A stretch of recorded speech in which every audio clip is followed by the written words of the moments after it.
150 days weight loss ఛాలెంజ్‌లో day 26 morning 8:00కి 8:30 ఆ టైంకి 2 గ్లాసెస్ హాట్ వాటర్ అయితే తాగేసి 10:00 వచ్చేసి నేనైతే ఇంటర్మీడియట్ ఫాస్టింగ్ చేస్తున్నాను కదా. 10:00 నుంచి ఈవినింగ్ 6 వరకు 10:00 జీరా సిన్నమన్ వాటర్ పెట్టుకొని తాగేశాను.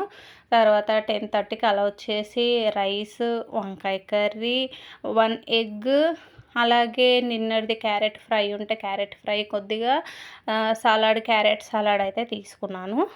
నిన్నైతే చీట్ డే చేశాను కదా, ముందు రోజు చీట్ డే చేసినందుకు ఈరోజు కొంచెం ఫుడ్ కంట్రోల్గా తీసుకున్నాను. ఈవినింగ్ కూడా ఎక్కువగా ఏం తీసుకోలేదు, ఓన్లీ డ్రై ఫ్రూట్ పౌడర్ మాత్రమే తీసుకున్నాను. ఎక్సర్సైజ్ కూడా ఎక్కువగా చేశాను అనమాట, హెవీగా డంబుల్స్ తోటి కార్డియో, ఫుల్ బాడీ వర్కౌట్సే ఎక్కువ చేశాను. ఇంక ఈవినింగ్ బిఫోర్ 6 అయితే ఒక 2.5 స్పూన్లు అయితే డ్రై ఫ్రూట్ పౌడర్ తీసుకున్నాను. ఈరోజు 5.8K స్టెప్స్ అయితే కంప్లీట్ చేశాను.